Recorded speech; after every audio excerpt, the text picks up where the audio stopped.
All right, fellas, this is going to be Preacher Prep number 14, and this is going to be, I think, the last session that we're going to do. Let me make a note here of the time so I kind of know where we are. It's going to be the last session that we're going to do. I'm going to wrap up these last two prophecies, and we're going to be done with this part on the infallible proofs of the Christ. Not going to say everything that we could say. I'll mention a couple of things, as a matter of fact, to kind of get you springboarded off into seeing some other areas. But what's really important for you to see right now is that this issue is it's important for you to understand, especially to understand the first two chapters of the book of Matthew and what's happening there. Just to kind of review and catch ourselves up, since this is going to be the last session, you remember that we really have been looking in these first two chapters at three categories that encase all of the proofs that Jesus of Nazareth is the Christ. Let me put those up for you. First of all, we had his royal genealogy, and there were some things that we looked at with regard to the royal genealogy that when they were prophesied, and then Matthew records some things. And so if Jesus really is the Christ, then all of the things about the Christ genealogy were going to have to be true in him. And those are documented there in the first chapter of the book of Matthew. As a matter of fact, if I could do that, it's going to be it's Matthew chapter 1, verses 1 to 17. And that's let's do it like that. That's the area of Matthew that deals with that. There's some pretty interesting stuff. I know we went through that. We didn't do all the details of that, but boy, there's some really good stuff that's sitting over there. And then the second category of proofs is his royal generation. And actually there were three components that we broke that down into. We talked about the fact that his birth was from God. It was not a normal birth. Of course, it's a virgin birth. There's two name issues that are sitting over there. We discussed all of that. I'm not going to give you those components again, but that was sitting in Matthew chapter 1, verses 18 to 25, and that finished out chapter 1 of the book of Matthew. That led us now to the third category of proofs that Jesus of Nazareth was the Christ, and that is his royal reception. And we've been looking at that, and that, of course, is all of Matthew chapter 2, the entire chapter. Now, we broke that down into four parts. Actually, the chapter breaks it down into four parts because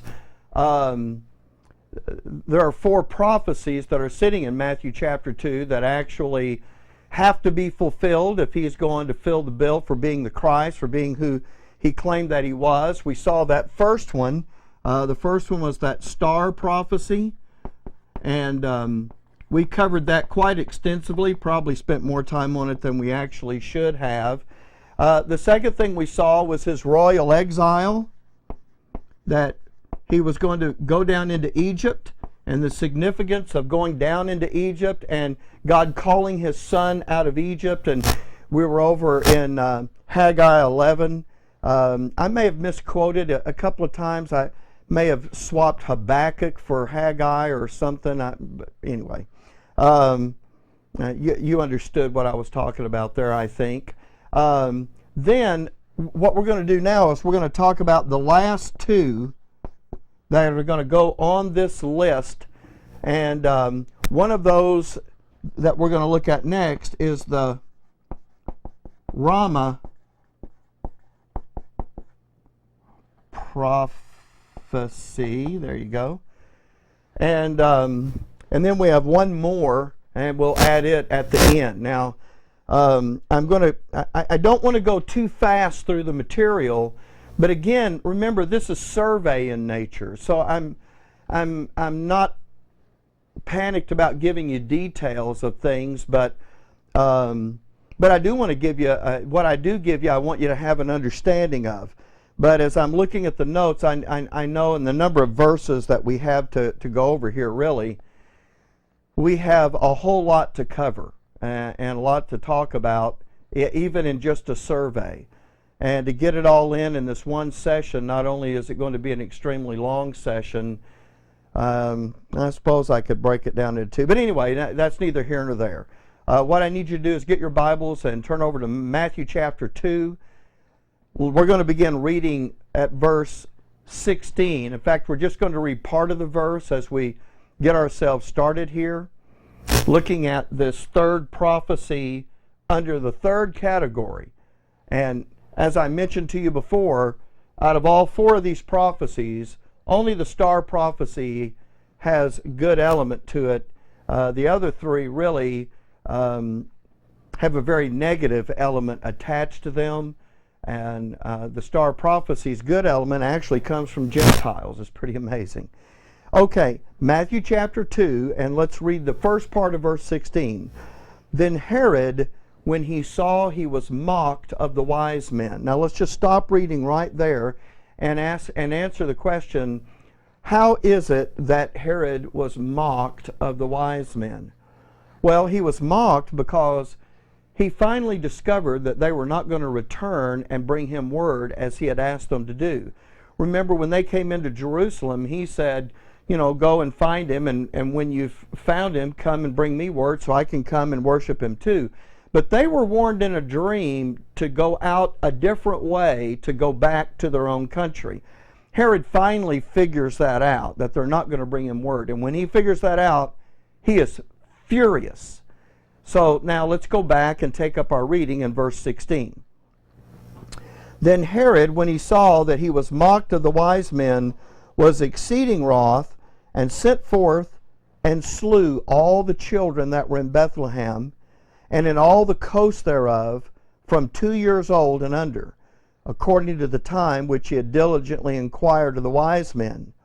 Then was fulfilled that which was spoken by Jeremy the prophet, saying, in Ramah was there a voice heard, lamentation and weeping and great mourning, Rachel weeping for her children, and would not be comforted, because they are not. Now, what I'd like to do is take you over to the book of Jeremiah. So go ahead and turn over there now, Jeremiah chapter 31.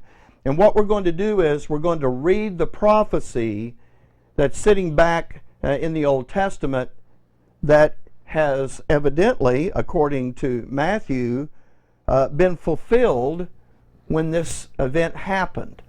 That Jeremiah, in fact, he mentions Jeremiah by name, and he says that when this was happening, when Herod sent out the word and had these children murdered, then that was the fulfillment of something that Jeremiah wrote. We're going to find that in Jeremiah 31, and we'll take up our reading in verse 15. Thus saith the Lord, a voice was heard in Ramah, lamentation and bitter weeping. Rachel, weeping for her children, refused to be comforted for her children, because they were not.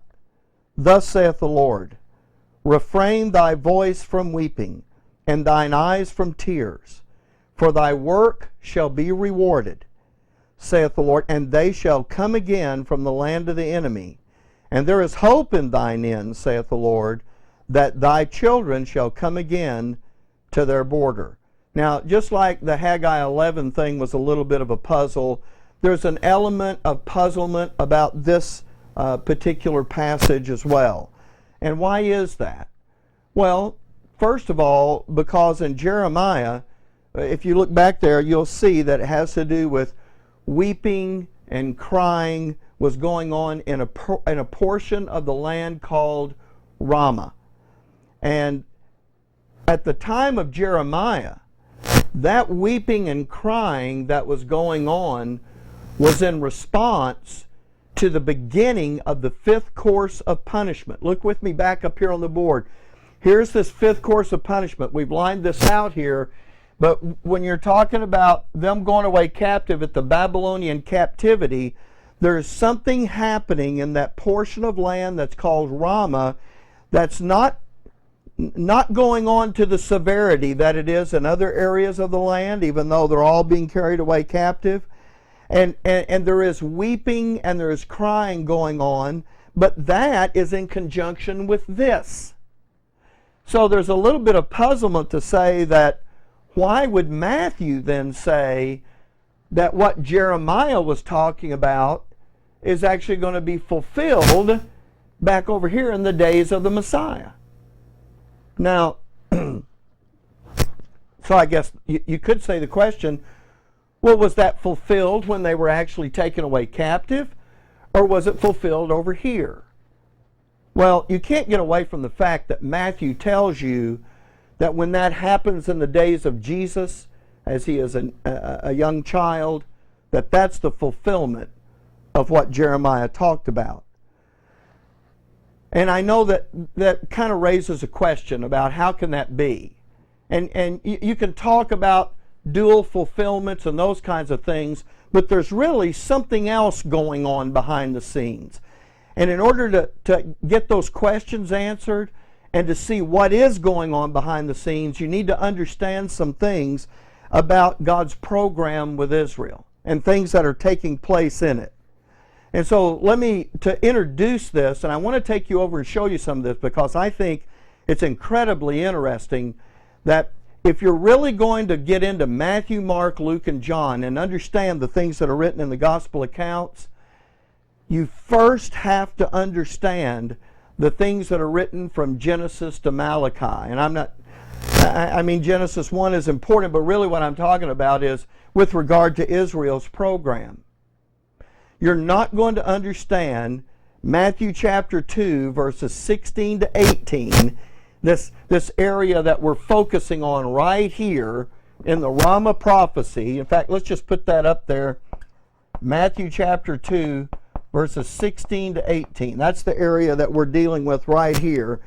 And you're not going to understand that issue until you understand the things that have transpired previous to that, especially as it pertains to the fifth course of punishment.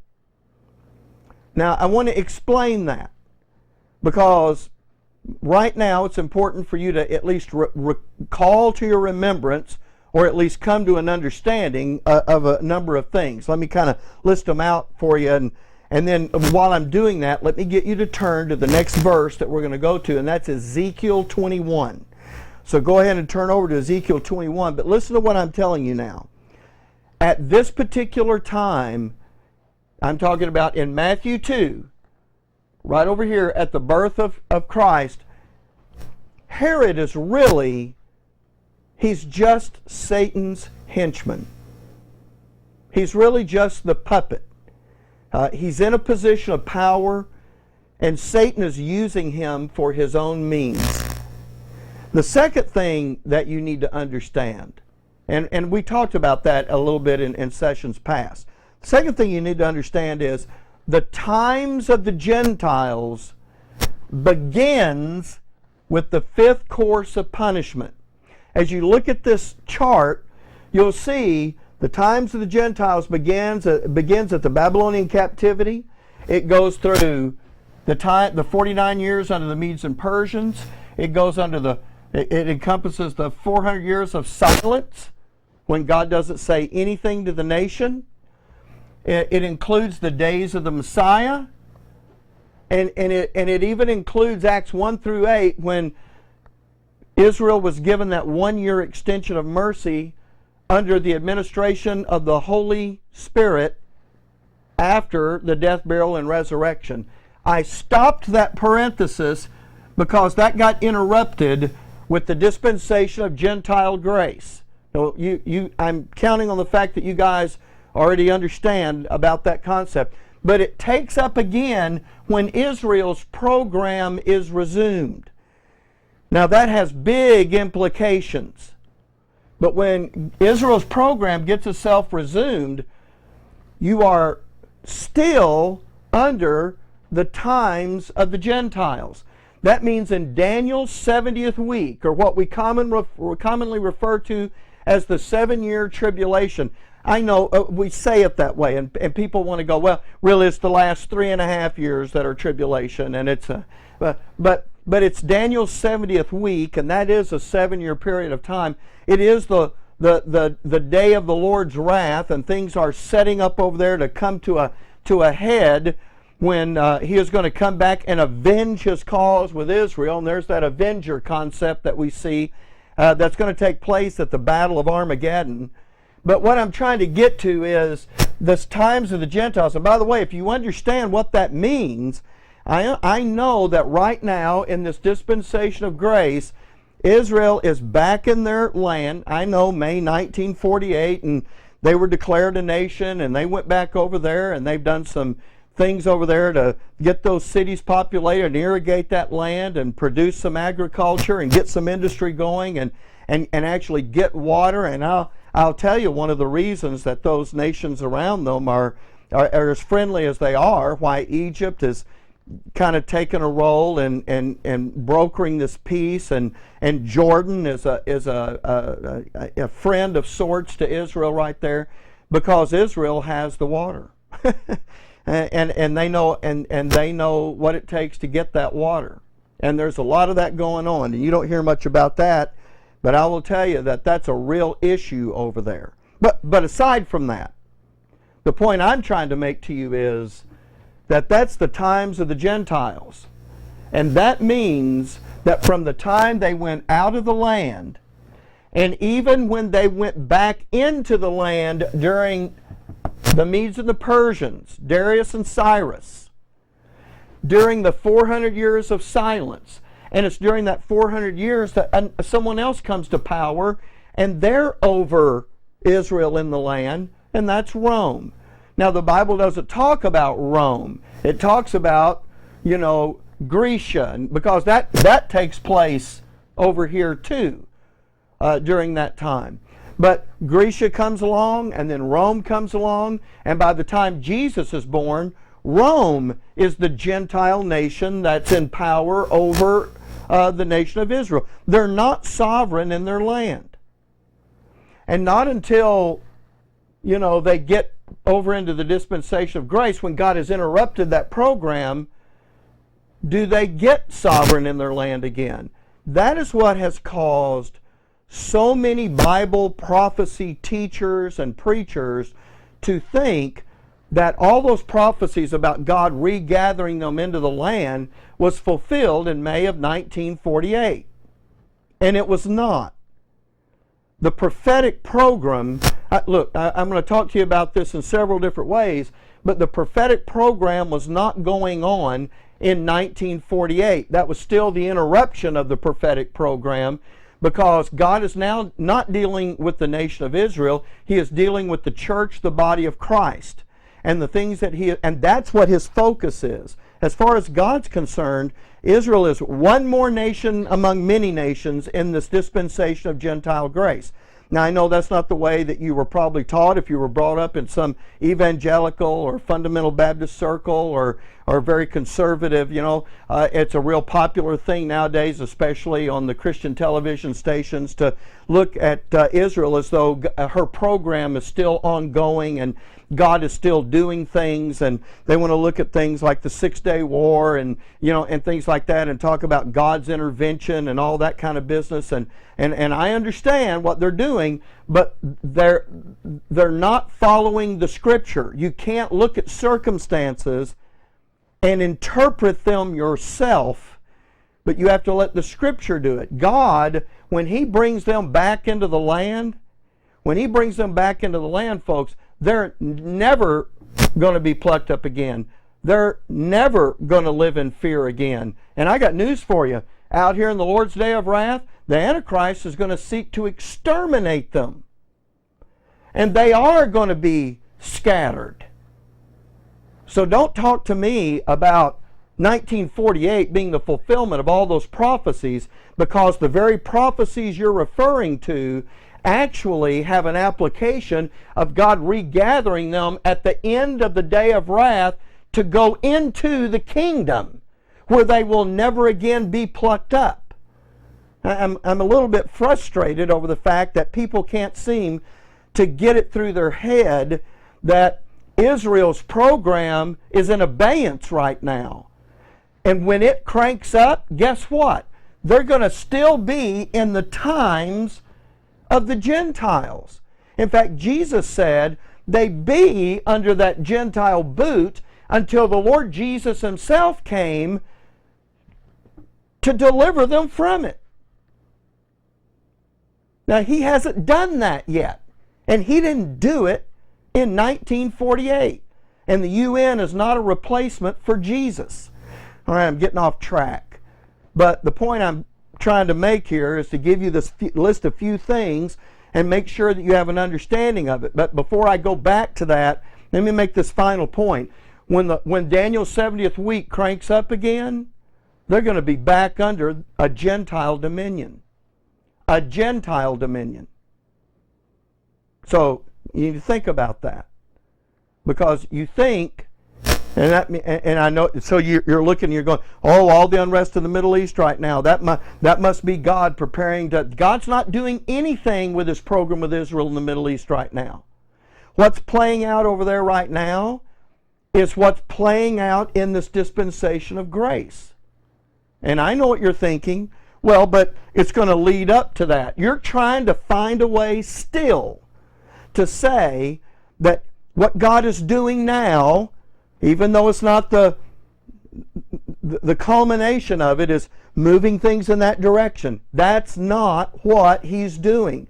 You need to understand that in the dispensation of grace, God can move things in a totally different direction. He doesn't need to set it up now. As soon as this thing is over at the blessed hope or the rapture, he can do whatever he needs to do to bring all of this back into line with Israel's program. And when that program was interrupted, they were scattered. And that's the condition they're going to be when the program resumes.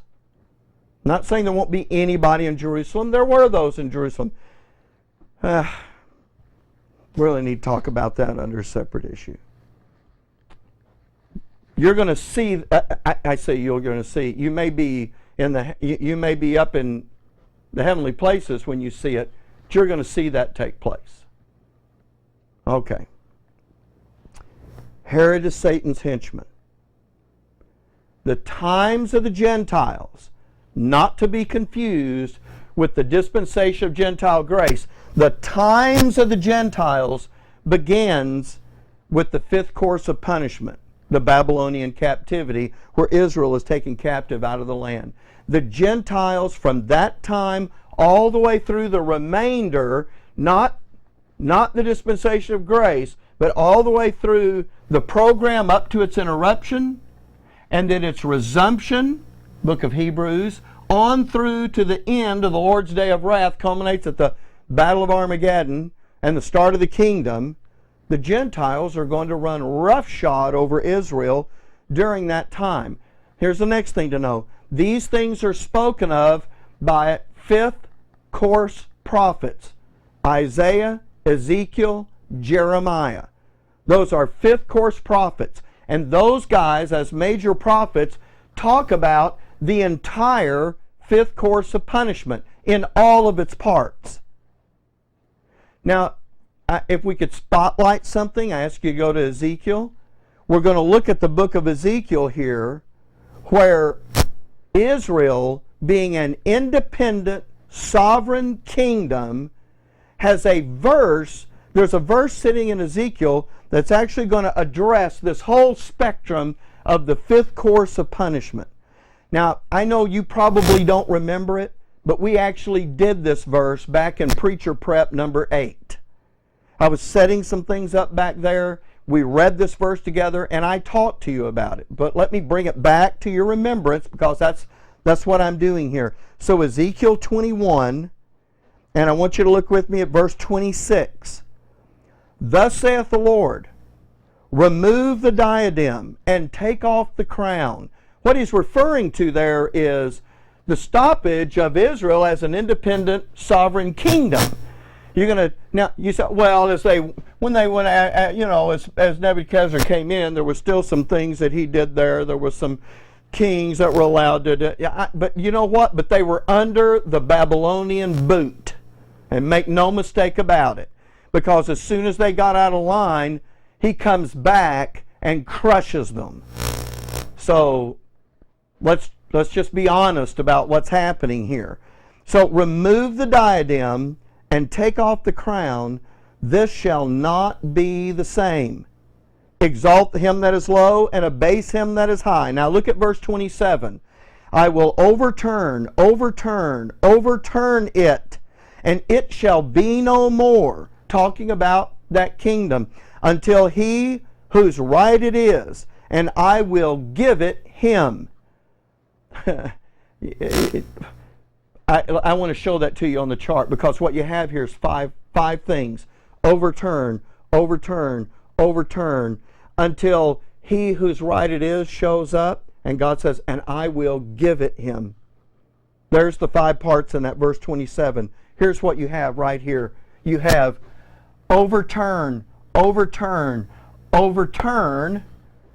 until he whose right it is shows up. And I will give it him. I will make thine enemies. Sit thou at my right hand till I make thine enemies thy footstool. Yes? That's what's going on here. And then, so overturn, until he whose right it is shows up. I will give it him, and then the kingdom gets itself established. You've got all 5 parts to the 5th course of punishment sitting there. So here it is. Overturn. He comes, he gives it to him, and now they set it up. That's what's happening out here.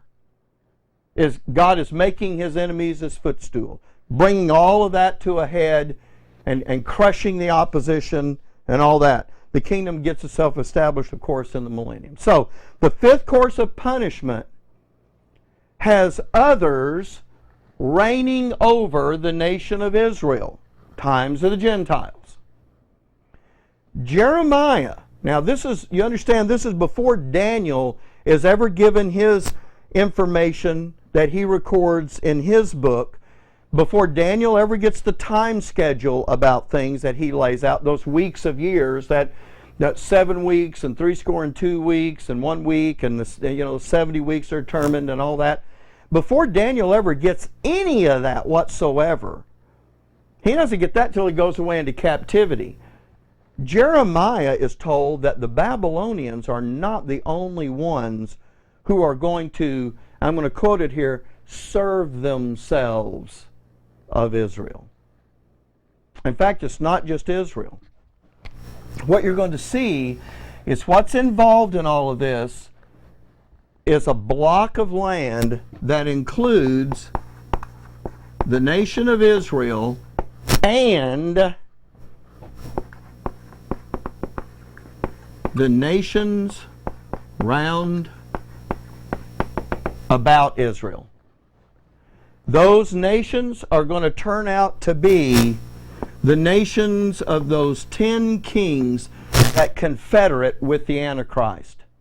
When you talk about those 10 kingdoms, I know it used to be popular to talk about, those are 10 nations from the European Union, and everybody wanted to go back because they got hung up on the Rome issue, so they had to go back over to Europe, and they tried to make all of that fall into place. Well, the Bible tells you exactly the land areas that are involved with this.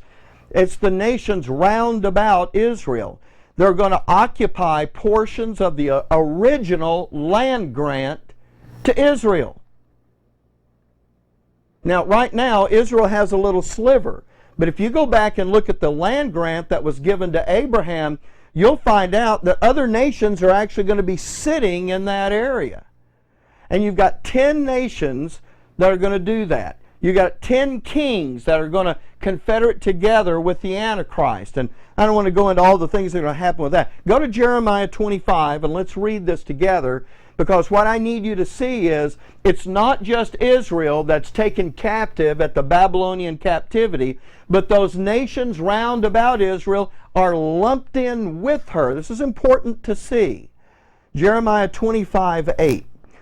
Therefore thus saith the Lord of hosts, because you have not heard my words, behold, I will send and take all the families of the north, saith the Lord, and Nebuchadnezzar the king of Babylon, my servant, and will bring them against this land, and against the inhabitants thereof, and against all these nations round about, and will utterly destroy them, and make them an astonishment, and a hissing, and perpetual desolations. I want you to notice there are three things that were noticed that he said, I'm going to bring Nebuchadnezzar against. Look back in verse 9.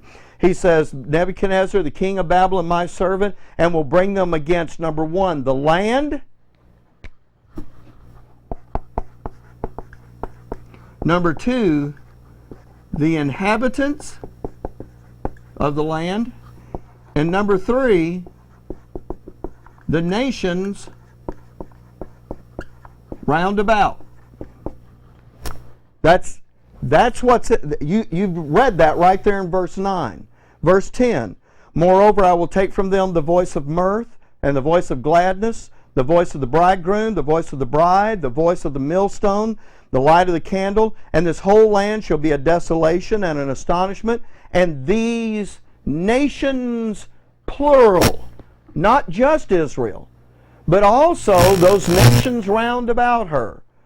It says, and these nations shall serve the king of Babylon 70 years. So the 70 years doesn't just apply to Israel, it's also going to apply to these other nations. They're part of the package. God is dealing with a whole land area as a package. That's why he goes to the trouble to tell you it's not just the people being carried away captive. He's going to bring it against the land, against the here's the people, but here's the land. And he's not being poetic when he says it that way. God views the land in a very particular way, and if you don't view the land in that way, we're going to get to a verse where that you won't understand until you understand how the land is being viewed by God and what's going on with that. In fact, when we get over into this fourth prophecy over here, you're going to find out that it says Jesus walked in Galilee and not Jewry because the Jews wanted to put him to death. Then you think, well, what was Jewry? If you don't understand about the land and what was going on with the land, then that verse makes no sense to you whatsoever. We're going to talk about that. But I'm just trying to illustrate that this terminology is not in here to just be speedily read over and forgotten about, but every term in here has real meaning, and it does to God, to your Father. And so when you read it, you need to look at that and begin to understand what is it that's actually sitting in these verses. All right, well, let's keep going here. Verse 12. And it shall come to pass when 70 years are accomplished, I will punish the king of Babylon and that nation, saith the Lord, for their iniquity in the land of the Chaldeans, and make it perpetual desolations. We know he's going to come back, and he is going to punish Babylon. But look at verse 13. And I'll bring upon that land all the words which I pronounced against all that's written in the book which Jeremiah prophesied against all the nations. Now look at verse 14, because here's where I was trying to get to.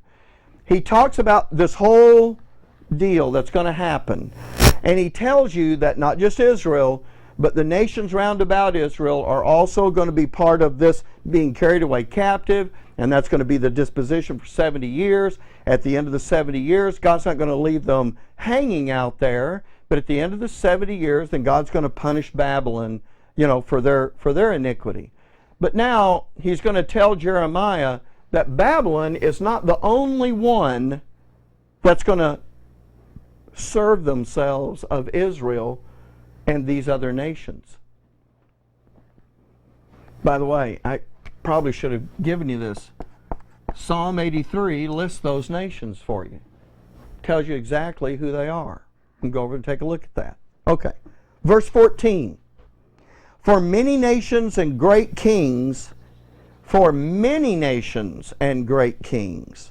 shall serve themselves of them also. It's not a nation singular like we saw back up in, let me show this to you.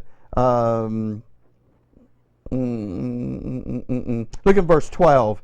And it come to pass in 7 years are accomplished, I'll punish the king of Babylon and that nation. And when you're talking about Babylon, you're talking about a single nation. But now he's gone back to talking about, now that Babylon's done, okay, now he's talking about many nations and great kings shall serve themselves of them, that's a plural, also, and I will recompense them according to their deeds, according to the works of their hands. Now, we're going to back up here and look at this again, starting in verse 8, but what I want you to get is that God is going to bring Babylon against the land, the inhabitants, and the nations round about. Then he's going to take care of Babylon at the end of the 70 years, but that's not the end. Many nations and kings are still going to, why? Because it's times of the Gentiles. They're not the only ones. In other words, the Medes are going to come in and they're going to have control. And Darius is going to be a king over them. Sure, he's sympathetic to them. Cyrus, when the Persians come in, is sympathetic. But you know what? They're still under that authority. Just because they're allowed to go back doesn't mean that they're sovereign. They're not. You can look back at the book of Esther and see some of that happening. Then you have Grecia coming along, and then you have Rome coming along, and that's who's empowered during the days of the Messiah. It'll be that way again during the Lord's Day of Wrath, because that's part of Israel's program, and the times of the Gentiles aren't over until the Messiah returns at his second advent to deliver the nation. Not the UN. That happened here. That doesn't mean a thing. Okay. Jeremiah 25:8. Look at verse 8. Therefore thus saith the Lord of hosts, because you have not heard my words, behold, I will send and take all the families of the north, saith the Lord, and Nebuchadnezzar, the king of Babylon, my servant, and bring them against this land. There's something that God's going to do with the land, and against the inhabitants of the land, the inhabitants thereof, and then against all these nations round about, and will utterly destroy them. So I'm just trying and make them, I want to finish it out, an astonishment and a hissing and perpetual generations. I just want to point out again those three things God has in mind when he's using Nebuchadnezzar. Now drop down to verse 10. Moreover, I will take from them the voice of mirth. Look down at verse 11. And this whole land shall be a desolation and astonishment, and these nations, plural. I just want to make sure you've got that in your mind. Verse 12 says that at the end of that, he's going to punish the king of Babylon.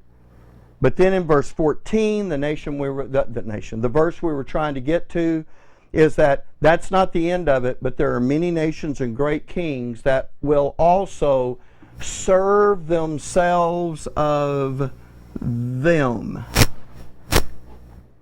And you know now, I mean, if hindsight's 20/20, you not only know that that was true, but you can identify who that was. Now, when the times of the Gentiles takes place, it is recorded in the book of Ezekiel that God, who had a presence in the Holy of Holies, Ezekiel records him leaving that sanctuary. And in a progressive movement, he moves out of that into the outer part outside of that temple area, then to the edge of the city, then to the edge of the land, and then with that chariot of cherubims back out of Israel, and God leaves the land. And I want to turn to Ezekiel 11. Let me just show you the start of this, and I've already gotten carried away on too much, so I'm going to skip some stuff, but you can look at it on your own. Ezekiel 11:22. Then did Ezekiel 11:22. Then did the cherubims lift up their wings and the wheels beside them, and the glory of the God of Israel was over above them, and the glory of the Lord went up from the midst of the city and stood upon the mountain which is on the east side of the city. I just pulled one of those verses out. If you go back earlier, you'll see where he actually comes out of the holy place and he comes right to the door of the temple, and then he's going to move from there, and you can see here he moves from the city to outside the city. He's going to move from the temple to the edge of the city, and then to the east of the city, and then on out to the edge of the borders of the land. Now, God does leave the land, but I want to make a difference here. He doesn't forsake the land. He's allowing something to happen with the land in accordance with what the fifth course of punishment called for back there in Leviticus 26. If you remember, back there is where all this got laid out. And so for what he called for back there, those things are definitely happening. Turn to Isaiah 49. That'll be the next place that we're going to turn to here. But it was when the Lord departs out of the land that Satan comes into the land, and then all of this becomes his lawful captive. Take a look, Isaiah 49:24. Shall the prey be taken from the mighty, or the lawful captive delivered? Now I know I just pulled a single verse out here, but what's happened? The prey, the main part of the prey, of course, is Israel, the land and the people. But the part I'm after is in the last, taken from the mighty. That ought to kind of ring a bell with you, but that's really talking about the adversary. But the part I'm after is in the last phrase, that they are now his lawful captive. And they're going to need delivering, or the lawful captive delivered. And what happened when the Lord left the land?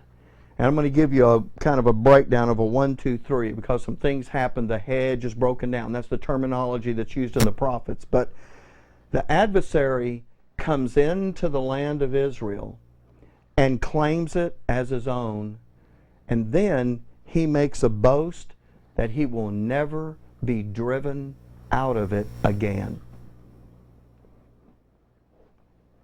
Not only that, does the adversary, by the way, does Satan know, and that's what the word Satan means, adversary, does he know that Christ is going to be born? I mean, that is what we're talking about, the infallible proofs of Christ. Indeed, he does. He does. He does know that. So here's the question I want to ask you then. If he knows, well, maybe I don't want to ask a question of it. Let's just do it like this. When this happens and the Lord leaves the land, Satan comes in, he takes possession of the land, and he does something that's what this third prophecy is about, in connection with his taking possession of the land. But he is going to come in and take possession of the land, claim it for himself. He is going to boast that he'll never again be driven out of it, and because he knows that the Christ is coming, he also will make a boast that when the challenge of the Christ shows up, he will meet that challenge successfully. And that's what's at the heart of this prophecy. That he's going to meet the challenge of the Christ. Now, there's more detail that you need to know about this at some point. So, because I'm looking at the time, and I already know that to get this on a 2-hour disc is going to be a push. So here's what I want to do. I'm going to take some of these details and shove them over to Matthew 4.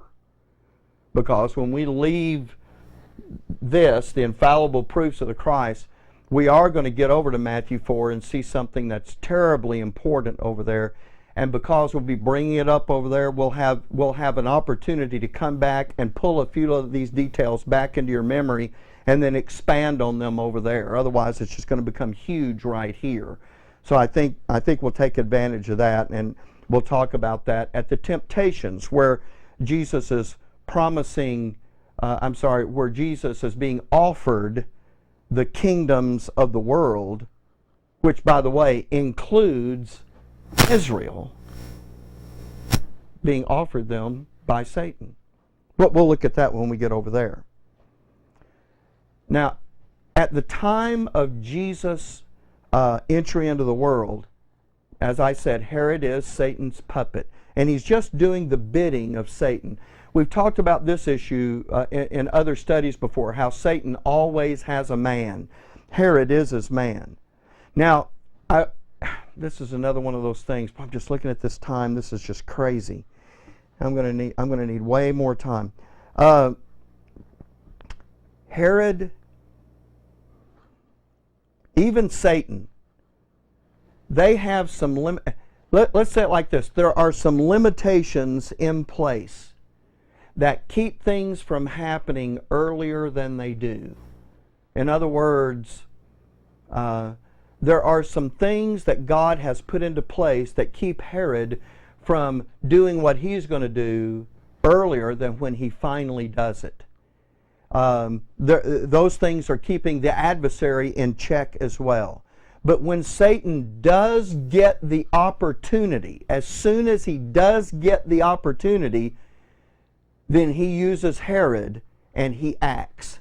And he has all those children 2 years old and under killed. Maybe we'll talk about that later, about that hindrance, but we'll just wait and see. The anger that is described that Herod has, remember I told you that when he saw he was mocked to the wise men, he was exceeding wroth. He was furious. But the point I want you to see about this is the anger that's being described there doesn't just belong to Herod, but it belongs to the adversary too. He is angry. So there's a desire to punish someone in the midst of this anger. And it's not just Herod's desire, but it's also Satan's desire. And the act of slaying those children is fulfilling something. To me, this is incredible. The act of killing those children is fulfilling something that started all the way back at the beginning of the fifth course of punishment. When Satan first came into the land. Go to Jeremiah 31. Let's look at a little bit of this. Jeremiah 31. And we're going to start reading at verse 15. Jeremiah 31:15. Thus saith the Lord, a voice was heard in Ramah, lamentation and bitter weeping. Rahel, weeping for her children, refused to be comforted for her children because they were not. Now, a key to really understanding what's going on here means that you understand some things about when Satan comes into the land, and some things that are said in the verses that follow this. And in fact, we're going to read some of the verses that follow. In fact, I thought I'd written them down here. I guess maybe I didn't. I guess maybe I didn't. So maybe I'm going to have to get my Bible here in just a second and just flip over there, because I have my verses printed out here to keep me from having to do that. So let me just look here. In verse 16, just look at that verse and you'll see, here's how it starts. It starts with, thus saith the Lord. You know what? I don't need to turn over there. I can just describe it to you. What he says to them in verse 15 is that Rachel refused to be comforted for her children. And there's crying and lamentation and all of that. So in connection with that, the very next verse opens up with, thus saith the Lord. Now, Jeremiah is I'm going to come back to that. Jeremiah is a fifth course prophet. And you know that. In other words, he's the prophet that talks about the fifth course of punishment. One of them. At the time of Jeremiah 31, which is where that Matthew prophecy came from, in Jeremiah 31, the fifth course of punishment is underway. In this sense, the things that are necessary to get it going are in place. The invasion of the land is already taking place, and people are being carried away captive. In other words, the initial of that is all taking place as Jeremiah is writing here. Now, it's interesting to note that Jeremiah is not going to go down into captivity, not going to go out into captivity into Babylon. He's going to go down into Egypt. And actually, that's important because God really has something to do with him in the land, and later on, he has a role to play down in Egypt. Now, Ezekiel's going to go with them into captivity, and Daniel's going to go with them into captivity. There's those other two major prophets that are fifth course prophets, but Jeremiah's not going to do that. But, and by the way, God told, go to Jeremiah chapter 1. Just flip back to chapter 1 in Jeremiah, and let me just show you this, because God talks to Jeremiah about this very issue, and he records it at the very start of his book. God commissions him to function as a prophet, and then tells him, what he's going to be dealing with. And by the way, well, I was going to talk about chapter 46 over there, and some things that are sitting over there, but I'll just leave that alone. Jeremiah chapter 1, look in verse 4. Then the word of the Lord came unto me, saying, Before I formed thee in the belly, I knew thee. And before thou camest forth out of the womb, I sanctified thee, and I ordained thee a prophet unto the nation of Israel. Unto the nations, plural. Then said I, Lord God, behold, I cannot speak, for I am a child. But the Lord said unto me, Say not, I am a child. For thou shalt go to all that I shall send thee, and whatsoever I command thee, thou shalt speak. See, God isn't just saying to Jeremiah, that's why he doesn't go into captivity like Ezekiel does and like Daniel does. What he says to Jeremiah is, I've ordained you to be a prophet to the nations. He's got a role for him in Israel, all right, but let me tell you, when they start getting carried away captive, he's going to send him down into Egypt to do something. Have you ever thought about what that was and why he sent him down there? It's just, we won't talk about it today. Maybe we'll have an opportunity to talk about it in another session sometime. All right. But Jeremiah is present when the fifth course of punishment gets itself underway. He knows some things because Isaiah's written about it before all of that got itself going, and so he knows about that. Then they began to get taken out of the land, and then of course Satan comes in, he takes possession of the land. The Bible talks about the hedge is broken down. Satan, the adversary, is allowed in. He takes Israel as his lawful captive, and he takes possession of the land itself. In the midst of the prophecies concerning Israel's captivity, God doesn't just let them go away with no hope whatsoever, but he is going to talk to them about their future deliverance. He is going to give them a light at the end of the tunnel.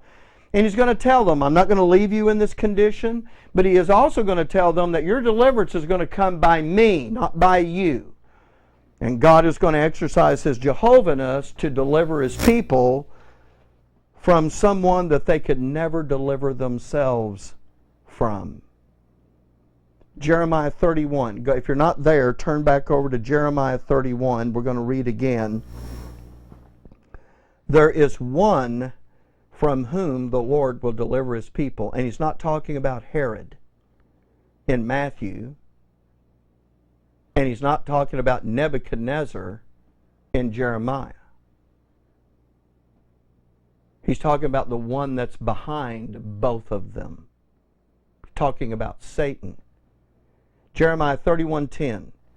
Hear the word of the Lord, O ye nations, and declare it in the isles afar off, and say, He that scattered Israel will gather him and keep him as a shepherd doth his flock. See, I'm not going to leave you in that condition. For the Lord hath redeemed Jacob and ransomed him. Look at this, and you should probably underscore this in your Bible.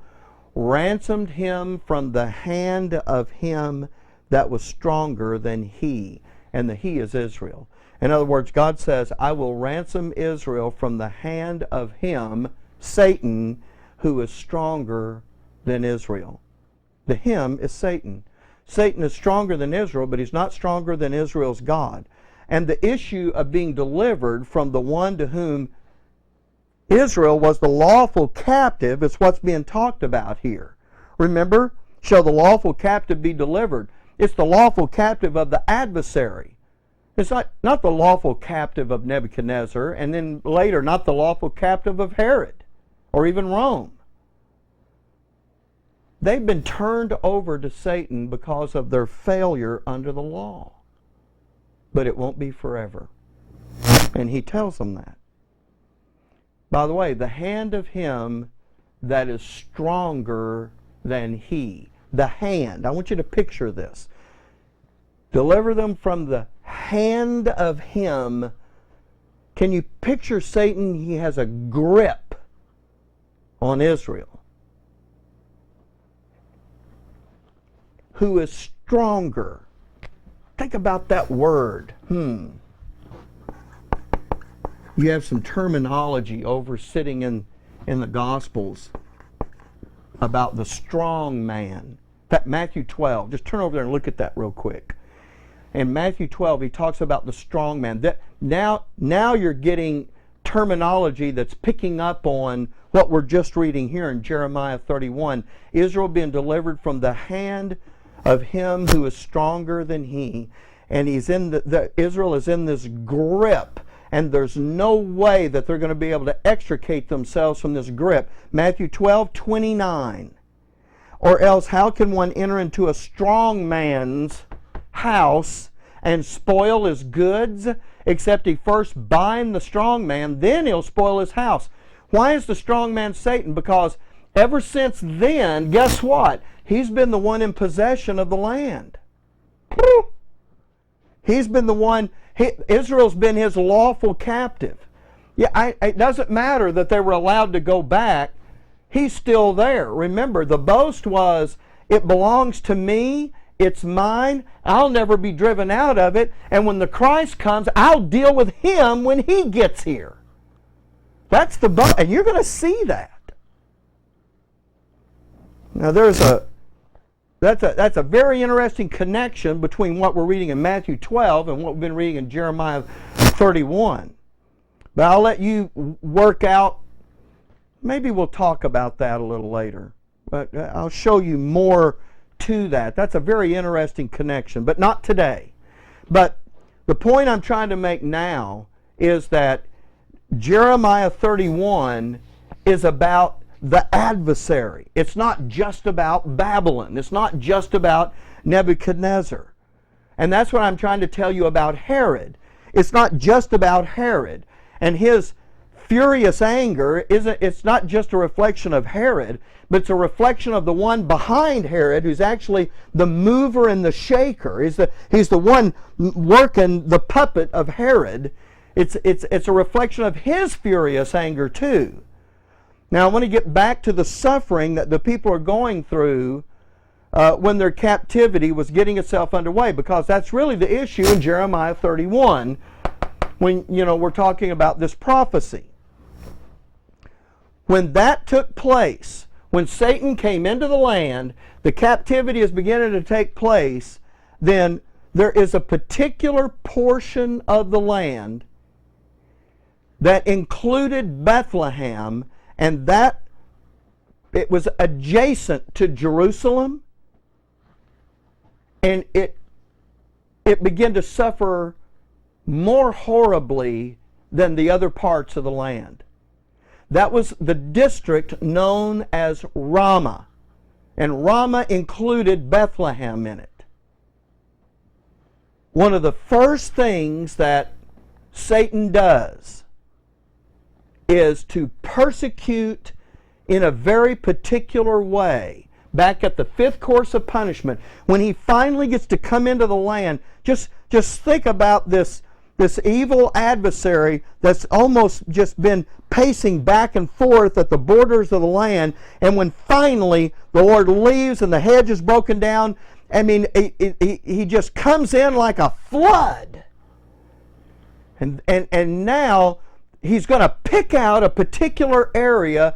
I have a map of Israel on this wall, and you're not able to see it. Maybe I should have taped it up here. Things about this tall, but but there's a particular area in Israel that when he comes into the land, one of the things he's been waiting to do, and he's been thinking about doing, and he has this in his mind, is to go to this district called Ramah, and remember they're in this hand, and he's going to squeeze down on them in Ramah in a way that is exceeding the way he's holding and squeezing the rest of the nation as they're going away into captivity. Yes, they're all suffering under captivity, but this area of Ramah is suffering even more than the others. And as Judah's being carried away captive, it's that group in Ramah that Satan is squeezing the hardest. Now why? Why in the world is he doing that? Because there is a prophetic utterance sitting back there that out of that area of Israel is going to come the Messiah. That's going to be the birthplace of the Messiah, the town of Bethlehem. And I'm quoting the scripture when I say that, the town of Bethlehem. This prophecy is recorded in Micah chapter 5. I think you're familiar with that. Micah chapter 5 tells us, in fact, turn over to Micah, and in fact, turn over to Micah chapter 1 first, because I want to talk about an issue about this. Micah does talk about Bethlehem being the birthplace of the Messiah when he shows up. Now, he does talk about that. But really, the important thing to kind of get in your mind is, when did those things get done? When did he say that? When did Micah say Bethlehem would be the birthplace of the Messiah? There's a point to this. I'm not just trying to give you some data or some trivia. There's a point to this. In other words, did Micah prophesy after the fifth course of punishment got itself underway? Did Micah talk about Bethlehem being the birthplace of the Messiah in Micah 5:2? Was he a contemporary of Jeremiah? Or did Micah prophesy before that fifth course got itself underway? Before Satan came into the land? Because you see, Satan didn't know that unless there was... I can't be right unless I can demonstrate that Micah was a prophet and had written about the birthplace before Satan ever came into the land. Because if that's not true, then Satan's not squeezing Ramah. That's not what's going on there then. And I'm maintaining that that's exactly what's going on, and it's because he knows about that prophecy. So the answer is sitting in Micah chapter 1. Look with me in verse 1. The word of the Lord that came to Micah the Morashthite in the days of Jotham, Ahaz, and Hezekiah, kings of Judah, which he saw concerning Samaria and Jerusalem. So according to the kings under which Micah prophesied, guess what? Micah is functioning here as a fourth course prophet. In other words, he's sitting, in time, physically, he's in the fourth course of punishment when he makes his prophecy. Do you know what that means? That means that he was talking about the birthplace of the Messiah before the captivity ever started. He talked about the birthplace of the Messiah before Nebuchadnezzar ever came into the land. He talked about the birthplace of the Messiah before the hedge was ever broken down. He talked about the birthplace of the Messiah before the Lord ever vacated the land. And he talked about the birthplace of the Messiah before the adversary came in and Israel became his lawful captive, and he took possession. He talked about the birthplace of the Messiah before there was weeping and lamentation in Ramah.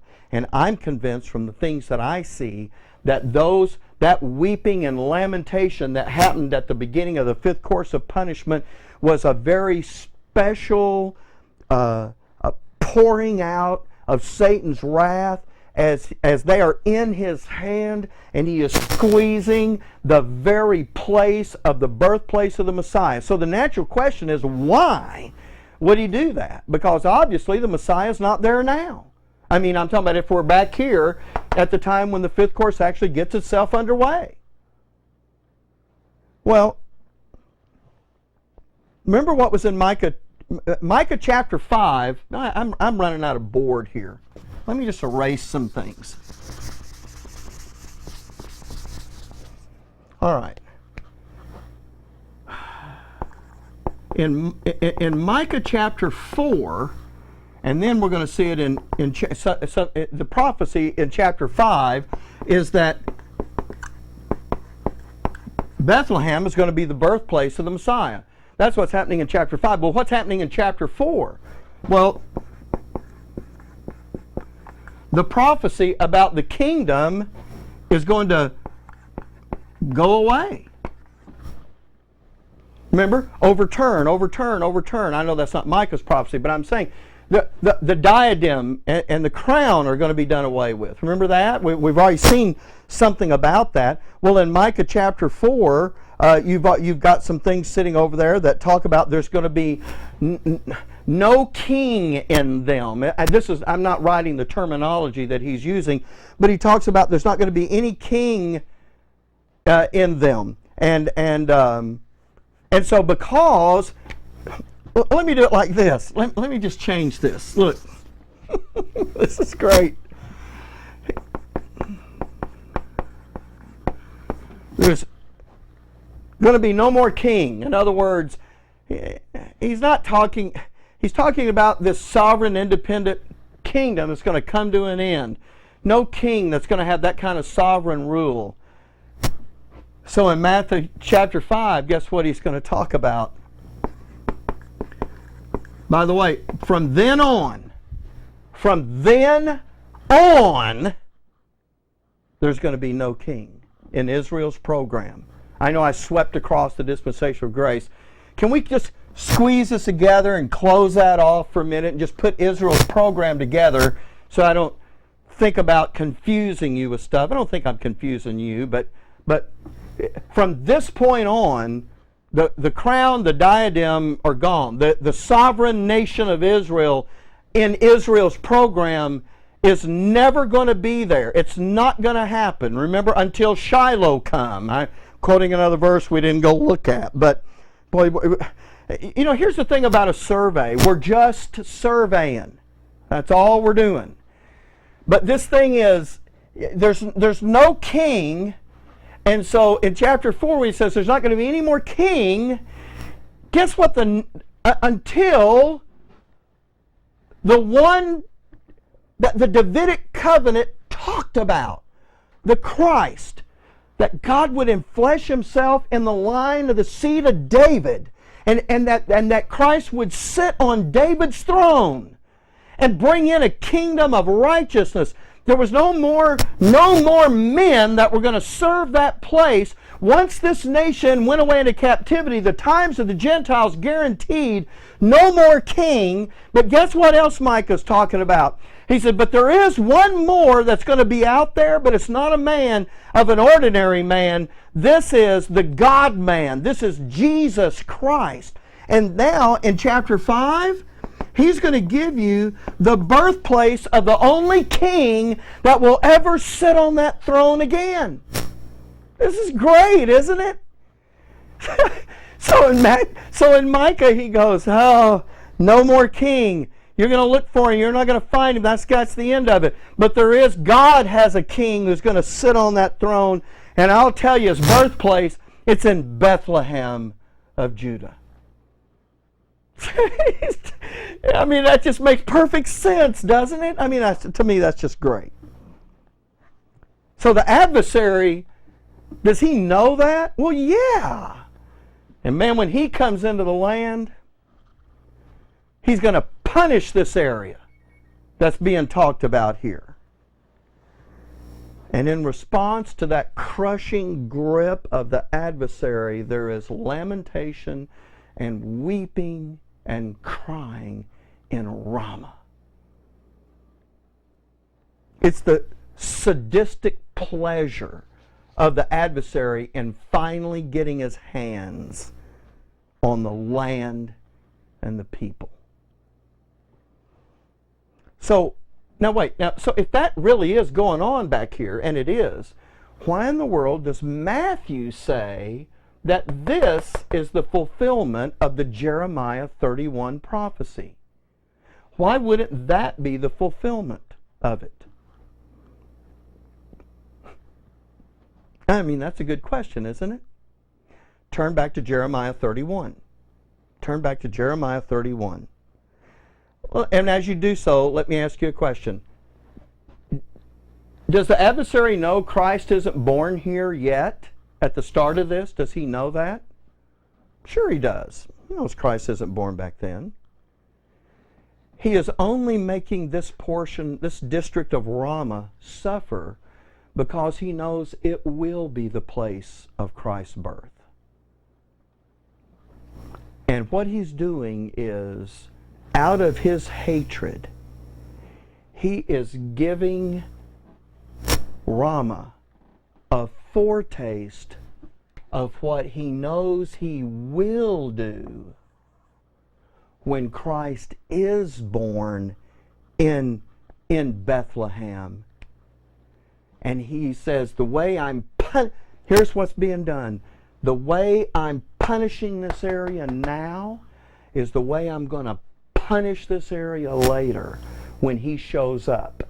And what I'm doing to people now, and they're weeping for their children, is what I'm going to be doing over here when they're going to be weeping for their children, because one of those children that they're going to be weeping for is the Christ child. Because what I'm doing here, I'm going to do here, so when he shows up, I'm going to take care of him. And this is the way I'm going to do it. All he's doing is making the boast. All he's doing here is saying, let me show you what I'm going to do over here. So this thing is the fulfillment. This is him saying, what I am going to do when he shows up, let me just show you. I'm going to go to the very area. I know where he's going to be. I'm going to go to this area, and I'm going to crank down on this area. And I'm going to punish this area so severely that Rachel will not be comforted. By the way, do you ever wonder why Rachel is mentioned in there? Okay. But look, what does God say? Look at Jeremiah 31, verse 15. Thus saith the Lord, a voice was heard in Ramah, lamentation and bitter weeping. Rahel weeping for her children, refused to be comforted for her children because they were not. I got off on it this while ago, but here we are back again. Thus saith the Lord. Remember when I pointed that out, 10 minutes ago? Refrain thy voice. In response to this, here's what the Lord says. Refrain thy voice from weeping and thine eyes from tears. Why? Here's why. For thy work shall be rewarded, saith the Lord, and they shall come again from the land of the enemy. And there is hope in thine end, saith the Lord, that thy children may come again to their own border. Now, why does God say, don't refrain from weeping and your eyes from tears? Because there's a chance that their children may yet come out of the land of the enemy. What Satan did by making the district of Ramah suffer, Ramah, which contained Bethlehem, the place of Christ's birth, when he came in to the land during that fifth course of punishment, What Satan did was because of his wrath about this. What had been prophesied about that area. And what he does here is a sort of rehearsal to demonstrate what he's going to do out there. And that's the boast of it. I'll take care of him when he shows up. I'll show you how. Look at this. But God says to them, your children may come out of that land. By the way, it's 70 years. Is it possible for some children to go away into that and actually come back out of that land? Well, of course there is. But here's the question I asked you a while ago, though. But why Rachel? Why is Rachel mentioned in that? I mean, when you go to Jeremiah and in Matthew, it says that Rachel, weeping for her children, refused to be comforted. Now, here's what I'd like for you to do. Think about that. You can figure that out. What time is it? We're already in the second hour. In fact, we're 15 minutes into the second hour. I don't know if I can get through with this. We're going to have to. We're not going to talk about the Rachel thing. What Satan did to Ramah in Jeremiah's time was a foretaste of what he was going to pour out on that area when Christ was going to be born. It's just like saying, this is what I'm going to do when Christ shows up, and this is how I'm going to get him. And understanding that issue gives you some insight into a lot of things. The wise men going back another way, Joseph getting up in the middle of the night and fleeing into Egypt with his family, the warning for Joseph to stay away until the death of Herod. But in Jeremiah, God says to them, refrain your voice because there is a work. And if you go back and look at that, where is that? Verse 16, refrain thy voice from weeping and thine eyes from tears, for thy work shall be rewarded. It doesn't say thy suffering shall be rewarded. It says thy work shall be rewarded. There's a work that is coming. There's a work that's coming, and they're suffering in connection with that work. And that work is the implementation of the Davidic covenant in the place where the Messiah was prophesied to be born, where God in the Davidic covenant would enflesh himself into the line of seed of David. He would become a man. He would be born into the world, and the very place of his birth is given. That's the work that's coming. And by the way, their only hope is for that work to come to pass. Satan realizes what's going to happen with all of that, so he's already laying a plan to thwart that work. Now go to Micah 5:2. Now we're finally going to get over here to this prophecy, and what I want you to understand is that the place, the geographic place, is being personified in Micah 5:2. Look at it. But thou, Bethlehem Ephratah, though thou be little among the thousands of Judah, yet out of thee shall he come forth unto me that is to be ruler in Israel, whose going forth had been from of old, from everlasting. It's like God is talking to the place, and then he uses a terminology. Out of thee shall he come forth. Do you know what that brings to your mind when the Bible uses that kind of terminology? A mother issuing forth in the birth of a son. Now we know that Mary is the actual mother, but look carefully at what I'm about to say. Oh, I erased the land, didn't I? The land, the inhabitants, and the nations. That God looks at the land the same way that he looks at Jesus' actual mother. Now, let's look at a couple things and see if we can expand this concept a little bit. Look at Micah. Now, that's 5:2. Look at 5:3. Now, he's talking to the land there. Thou, Bethlehem Ephratah, out of thee shall he come forth unto me. Yes, he's not just being flowery with the way he's saying it. He means for you to think this connection about, that's almost birth, that's birth terminology. And he wants you to think of it that way. By the way, when you start understanding how God views the land, and He views it as that mother, you start understanding what that land means to God in that program with Israel, and why it gets a special mention the way it does. He's not just trying to just add words to the text. Micah 5:3. Therefore will He give them up. Now,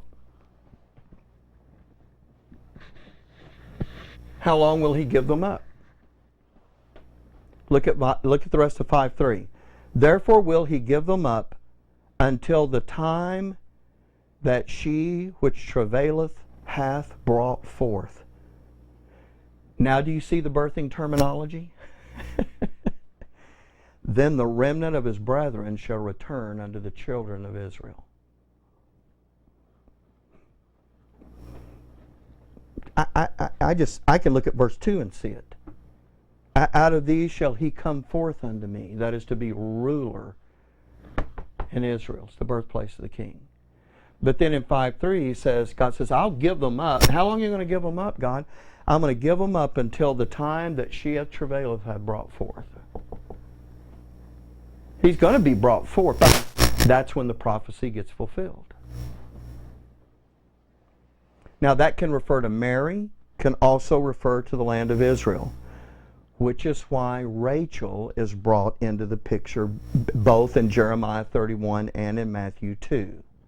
Okay, I said I wasn't going to get into that, and so just think about that and you'll see some things. So let's just move on. As for the land, the travailing began for the land back. Remember, the land, the inhabitants, and the nations round about. The travailing began back at the start of the fifth course of punishment when the adversary came into the land and began to afflict them.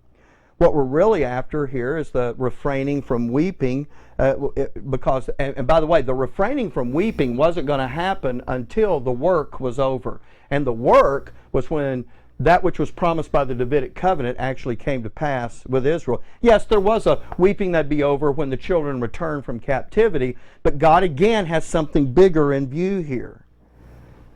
God knew that when Satan came into the land, I mean, He's not surprised by this, that he was going to do this very thing that was going to be done when the Davidic covenant was going to be fulfilled out here, or at least part of the Davidic covenant was going to be fulfilled out here, and that God would enflesh Himself into a man in the line of David. And God knows that what's going on out here is a foretaste of what's going on over here.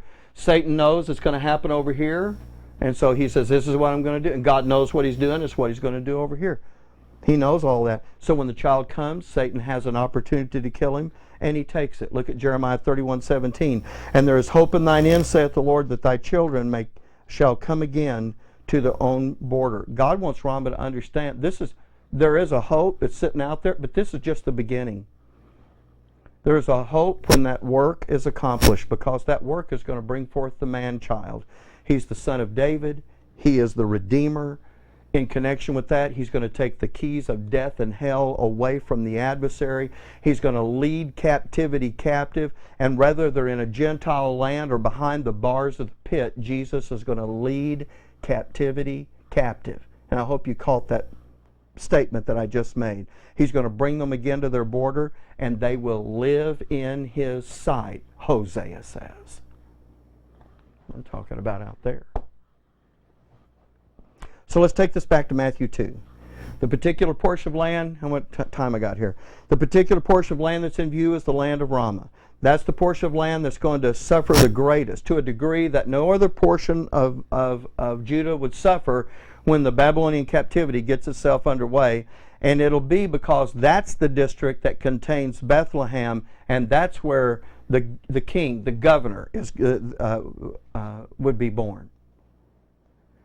So, if you're a Jew, you know what's happening here? You're being given one more proof that Jesus of Nazareth is the Christ. Because when He's born, all of that thing sitting back there in Jeremiah 31 is now coming to pass. So far, you've been made aware of His genealogy. You've known about His exile. You know about His exile into Egypt. And now you see the suffering that takes place just a couple of years following his birth.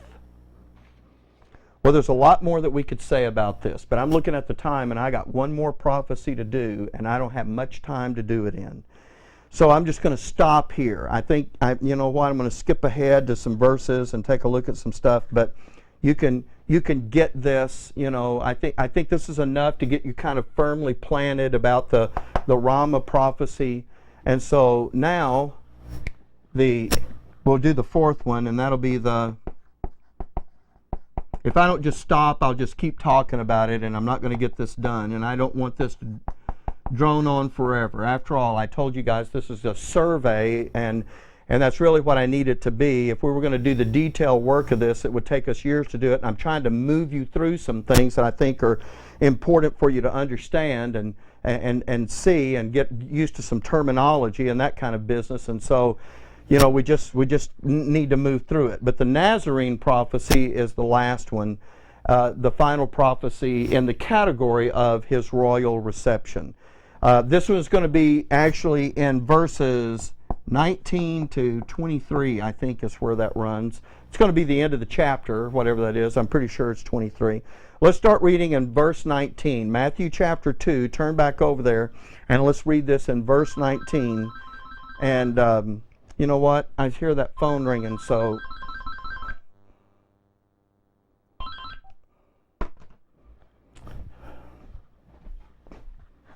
okay. So here we are in verse 19. But when Herod was dead, behold, an angel of the Lord appeareth in a dream to Joseph in Egypt, saying, Arise, and take the young child and his mother, and go into the land of Israel, for they are dead which sought the young child's life. The only thing I really want you to see as we interrupt our reading here is that Herod isn't the only one that wanted Jesus dead. There are other people. He's not talking about Satan is dead, but he says that there were others who wanted him dead as well. That's why it says they are dead that sought the young child's life. Herod's the main guy because he's Satan's main player and character on the board, but there are some others as well. But we don't have time to go into that, so let's move on. Verse 21. And he arose and took the young child and his mother and came into the land of Israel. And when he heard that Archelaus did reign in Judea in the room of his father Herod, he was afraid to go hither. Notwithstanding, being warned of God in a dream, he turned aside into the parts of Galilee. And he came and dwelt in a city called Nazareth, that it might be fulfilled, which was spoken by the prophets, he shall be called a Nazarene. When Joseph came back into Egypt, he took his family to Nazareth of Galilee. At first glance, well, I'm sorry.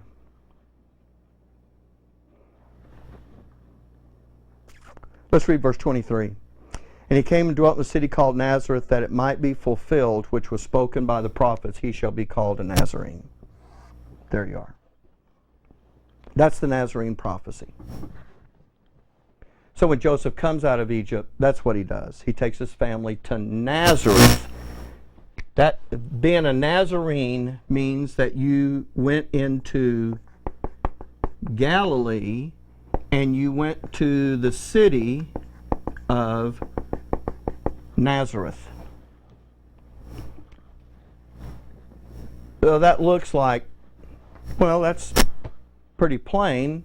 He went to Nazareth, and so people would know he was, when they came back into the land, that he was from there, and so they would call him a Nazarene.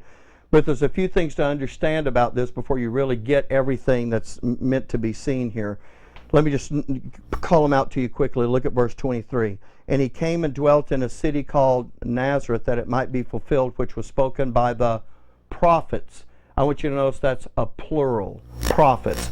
That's not just something sitting in a single prophet. Secondly, there is no verse in the Old Testament that uses the terminology, he shall be called a Nazarene. There is no verse that says that. That's okay, because look back in verse 23. And he came and dwelt in a city called Nazareth, that it might be fulfilled, which was spoken by the prophets, not written. But what we're looking at in Matthew chapter 2 and verse 23, that was spoken by the prophets, there are things that did get written about it. But what got written about it is not word for word with what you're reading in Matthew chapter 2. Let me see if I can say it this way. How much time have I got here? The Old Testament prophets said some things about how the Messiah was going to be described. But when they said it, they didn't use this, that he would be called a Nazarene. They talked about it in other ways. They're not trying to, the Old Testament, when he says this, he's not trying to give you a word-for-word quote that was said back in the prophets. The prophets were giving a general description. This is just not going to get away from this. Hi, hon. Excuse me, Mr. Perot Watcher. Okay, look, I'm filming. Oh, I'm sorry. Okay. Okay, you want me to call you back when I'm done? Yeah. Okay. Bye. Bye. All right. I love that woman. Okay. All right, where am I?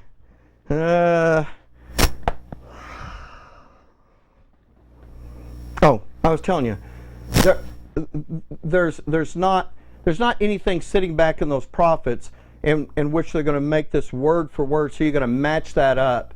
But they do talk about it, but they talk about it in general ways. And when he says he'll be called a Nazarene, that is a summation of all of the things that the prophets said back there. They're describing, the prophets describe the tenor of the way in which the Messiah, when he shows up, would be talked about. And when you read in Matthew chapter 2 that he'll be called a Nazarene, he's not trying to quote any prophet, because it's prophets, it's spread across the prophets, but he is encapsulating in a single form, he shall be called a Nazarene, that which many of those prophets said in other terms. Now, I'm sorry, but I think by saying it that way, I just confused you. So, let me see if I can go about this again. The prophets talked about the way in which the Messiah, when he shows up, would be perceived.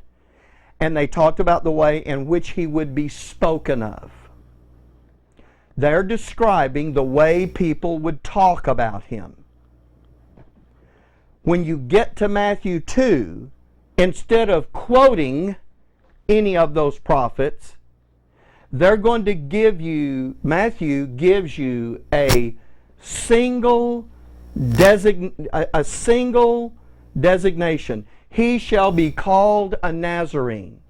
And in that one sentence, calling him a Nazarene, you have wrapped up in one sentence everything that was said back there in those prophets when they prophesied about the way Jesus would be talked about. So what is it that the prophets said? Well, the prophets said that when the Messiah showed up, he would be ridiculed and he would be derided and he would be disparaged in his character. Not praised, but quite the opposite. The prophets talk about when the Messiah shows up, the way he would be talked about is as a second-class citizen. Maybe not even that. There would be a stigma attached to him. And that's what's going on in this phrase of, he shall be called a Nazarene.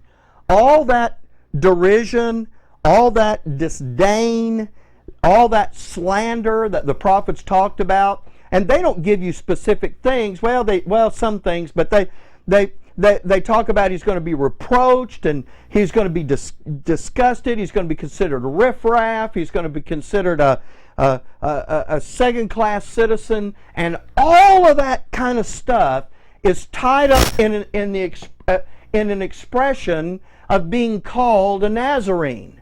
And when it says that he shall be called a Nazarene, then they are talking about the fulfillment of those kinds of issues that were sitting back in the prophets. Because when someone in Israel, and they knew this well, if someone called you a Nazarene, that was an insult. Or someone might say them were fighting words. It would be the equivalent today if someone were to call me white trash. They would be disparaging me in a number of ways. Or if they were to use some other epithet that just kind of relegated you to being in the dregs of society. That's what being called a Nazarene was. It was a term of reproach. It was an insult. Today, there's all kinds of terminology that gets bannered about, and some of it doesn't.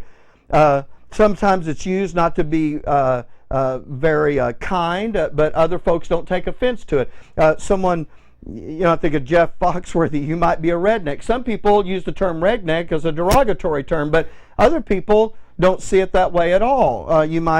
Someone might say, well, you're just a hillbilly. Well, they mean that in a derogatory fashion, but other folks might not see that as so offensive. Maybe they're proud to be a hillbilly. Back when I was growing up, we had Pollock jokes and Aggie jokes, and that was supposed to be some kind of a slander about how stupid you were, unless you're actually from Poland or you're a graduate of Texas A&M. Then you wear the Aggie banner with pride, or your national banner of being Polish with pride. But being called a Nazarene was not one of those things you could take two different ways. Everyone in Israel understood that was a nationally known way of demoting a person to the lowest, most despicable estate that could be possessed by someone.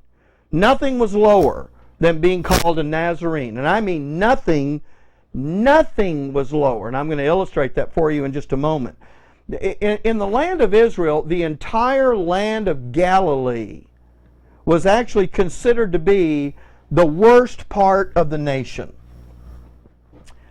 Let me get rid of this so I can use this again. The whole land of Galilee, when you look on a map and you see, again, I wish I had this map over here, but of all the land area of Israel, Galilee was considered the worst. But when you called someone a Nazarene, then that was taking the worst part of the land and now zeroing on in the worst part of that worst part. In other words, Nazareth was the ultimate. Being a Nazarene being a Galilean was bad enough. Being a Nazarene was being the worst of the Galileans. That's the way that I ought to say that. So when it says that he shall be called a Nazarene, it is taking all those prophecies that showed the disdain that people had for him and expressed it in a way that when Jesus was born into the world, that was an expression that encapsulated all of that. So in a way you could say that to be called a Nazarene was a title that wrapped up every despicable way that the prophets foretold that Jesus would be talked about. And I want to tell you, he was talked about in a very despicable way. We don't think much about this, really and truly. I mean, we're aware of a lot of the verses. In fact, turn to John 1, and I'm going to show you a couple of things over there. But it's worse than you imagine, and this is really a bigger subject than you imagine. And the only reason we're going to bring it out is because it's the fourth prophecy. It's significant enough that it's going to be a proof that who this is actually is the Christ. And when you think about it, there's a star that's going to show up at the time of his birth. He's going to go down into Egypt and then be called out. And in conjunction with that, there's going to be suffering that takes place in a very particular district in Israel called Ramah, which has Bethlehem sitting in it. And then this person that is in conjunction with all of this is going to be referred to as a Nazarene, which is a very despicable insult. When you tie that into the three things that tie into his royal generation, and you tie that into his royal genealogy, and all of these things have to come to pass, it would be real easy for an honest Jew to look at Jesus and the things recorded about him and say, that guy fits the bill on every single point of who the Christ is. That's what we're talking about, the infallible proofs of the Christ. But John chapter 1,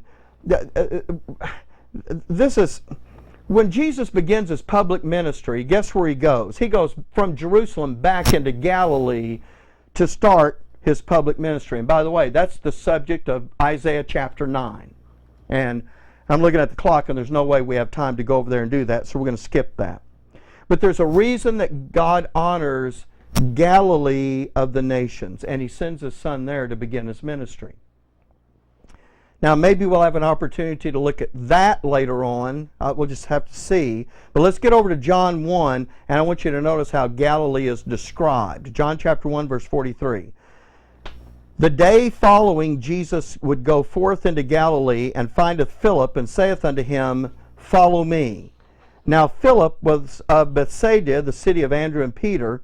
Philip findeth Nathanael, and said to him, We have found him of whom Moses and the law and the prophets did write, Jesus of Nazareth, the son of Joseph. And Nathanael said unto him, Can any good thing come out of Nazareth? Philip said unto him, Come and see.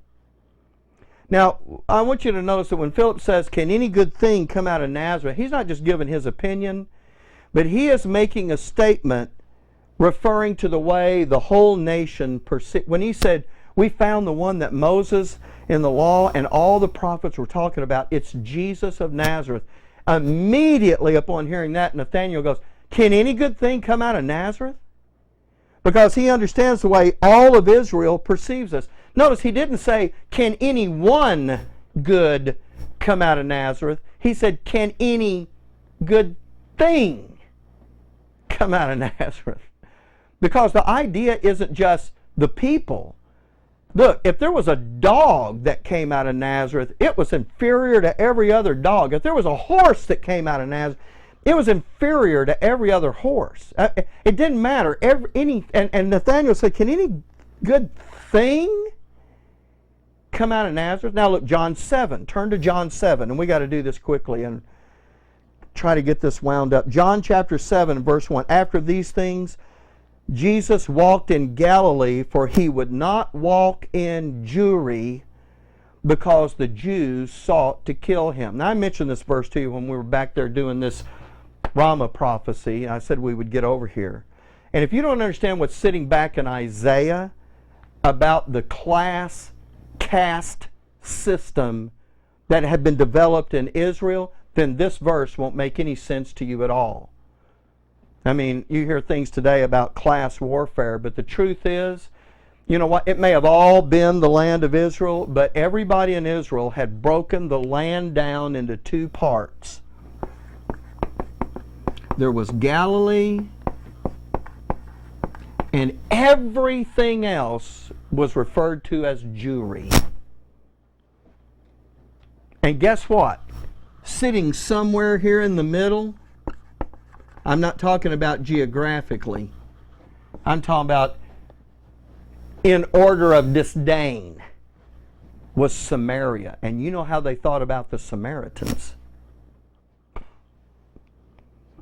Just to put it in a way that maybe you're understanding what I'm saying. By the way, we're going to go to another verse here in Matthew chapter 7.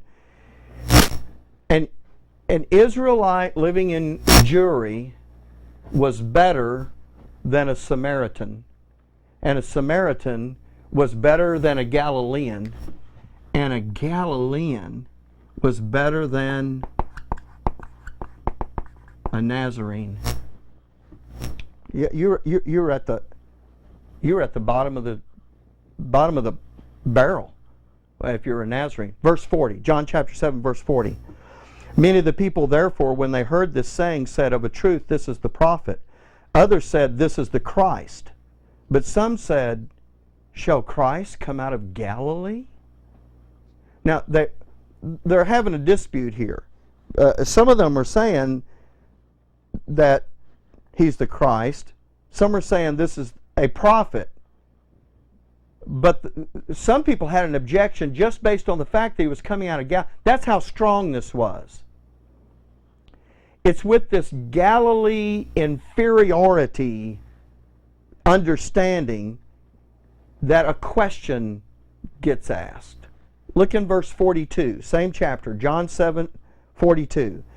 Hath not the Scripture said that Christ cometh of the seed of David, and out of the town of Bethlehem, where David was? See, that's what they're saying. Wait, Christ could have come out of Galilee. Wait a minute, didn't the Scripture says that he would come out of the seed of David and from the town of Bethlehem, where David was? Now, they got one of the prophecies right. That's the Micah 5:2 thing. But they just couldn't abide the fact that Jesus was a Nazarene. That was just too much. Look in verse 44. And some of them would have taken him, but no man laid hands on him.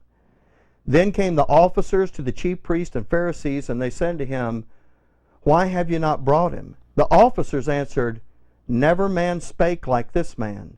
Then answered them the Pharisees, Are ye also deceived? Have any of the rulers or of the Pharisees believed on him? But this people who knoweth not the law are cursed. Nicodemus saith unto them, he that came to Jesus by night, being one of them, Doth our law judge any man before it hear him and know what he doeth? They answer, see, Nicodemus kind of coming to Jesus' defense a little bit. Look at their answer, verse 52. They answered and said to him, Art thou also of Galilee? Search and look, for out of Galilee ariseth no prophet. And every man went into his own house. You know what they're doing? They're disparaging that. Nicodemus kind of comes to Jesus' defense, and so they go, Hey, are you from Galilee too? Yeah, that's how that's how stupid you are. Are you going to give this guy a break? And then they make a statement. Search and look, for out of Galilee ariseth no prophet. Well, not only do they slander Nicodemus, but when they say that, Galilee is so bad, no prophet ever came out of there, it's not true. In fact, if you do go and look, you'll find there are at least 2 prophets that come out of Galilee. And you know who they are. I mean, I don't know if you can identify them. But because, now, look, we could talk more about that, but here's what we have to do before we finish. Because of something that developed in Israel's vain religious system, the Pharisees couldn't even bear to think about the idea that anyone good could come out of Galilee, and particularly come out of Nazareth.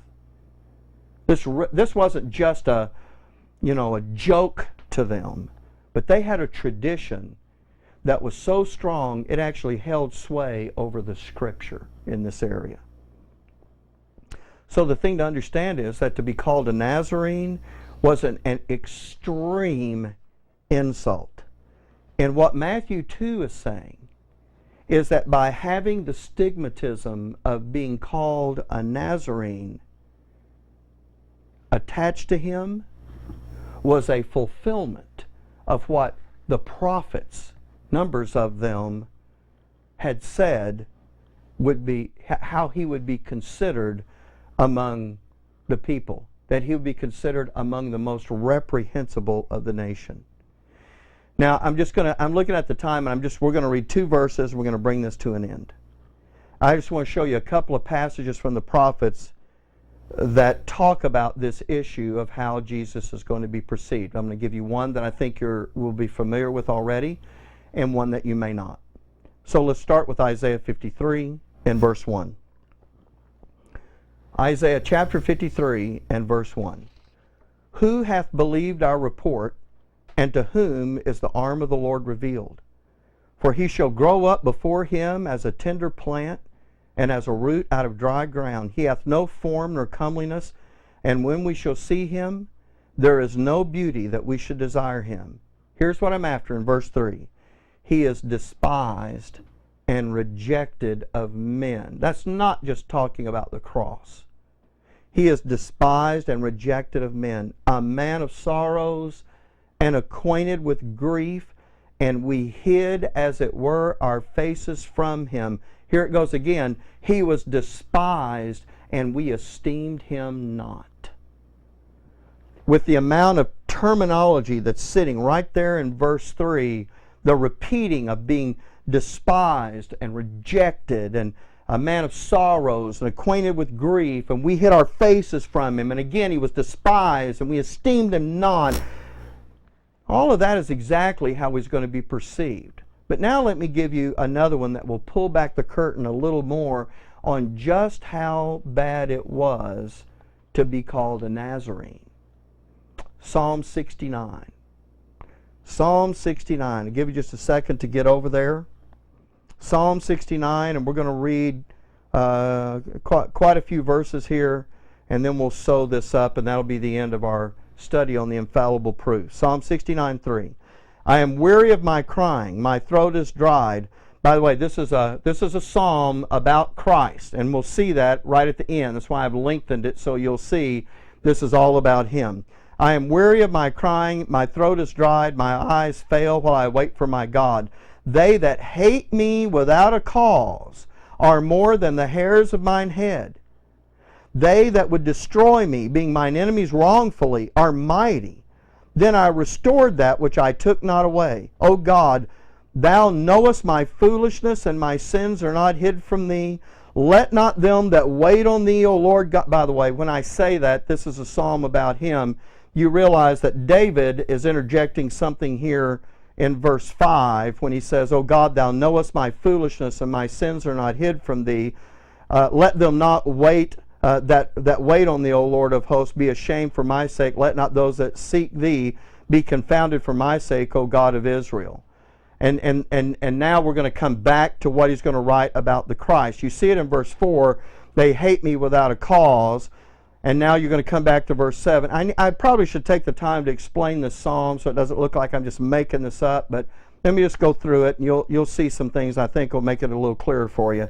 Because for thy sake I have borne reproach. There's part of what I'm after. Borne reproach. Shame hath covered my face. I am become a stranger unto my brethren, and an alien unto my mother's children. And for the zeal of thine house hath eaten me up, and the reproaches of them that reproach thee are fallen upon me. When I wept and chastened my soul with fasting, that was to my reproach. I made sackcloth also my garment, and I became a proverb to them. Now you've already seen some things in verse 7. I've borne reproach, shame has covered my face, I was a stranger to my brethren, an alien to my mother's children. And by the way, when we get back to that mother issue, you realize that can be talking about the land. Okay, verse 11. I made sackcloth also my garment, and I became a proverb to them. They that sit in the gate speak against me, and I was the song of the drunkards.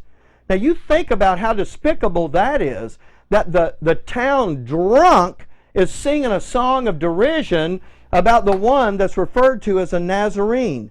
Thou hast known my reproach and my shame and my dishonor. My adversaries are all before thee. Now, verse 20. Reproach hath broken my heart, and I am full of heaviness, and I looked for some to take pity, but there was none, and for comforters, but I found none. They gave me also gall for my meat, and in my thirst they gave me vinegar to drink. I've included that because I want you to see this really is about Jesus. And what I'm trying to get you to see is in this passage, and we don't have any time to talk about it. You just have to look at it on your own. But in this passage, they're talking about the derisive nature in which they refer to him, and that he's become a proverb and a song of drunkards. The whole issue of being called a Nazarene is the beginning of a process that's going to get spelled out in John chapter 5, verse 43.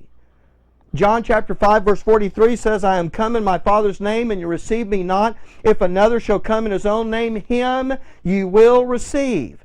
And it's that whole issue of being a Nazarene that ties directly into what he's talking about him being rejected, but when the Antichrist comes, he's going to be received. Now, I don't know if you see the connection, but just in case you don't, I think we're going to deal with this later on, because I think it'll fit in with something that we're going to do in the future. But I'm looking at the clock, and I don't have any more time left, or I'm going to go over this DVD. The whole thing will shut off, and I won't get any of it. So I'm going to leave it off at this. All I've done is give you a brief description of the material that's sitting in these first two chapters of the book of Matthew that they're meant to be indicators of the infallible proofs that Jesus of Nazareth is indeed the Christ. And any honest Jew, especially once this program gets itself underway out here, when the dispensation of Gentile grace has come to an end and the blessed hope has taken place, that a Jew is going to be able to look back the things that are sitting in that gospel account in those first 2 chapters and come to the conclusion beyond any shadow of a doubt that Jesus of Nazareth is the only one that meets all the criteria. So there you go. Okay. Thanks for your indulgence. I know it was a long session, but I wanted to get it all wrapped up, and I think we've done it, so I'm going to go shut this thing off before it's too late.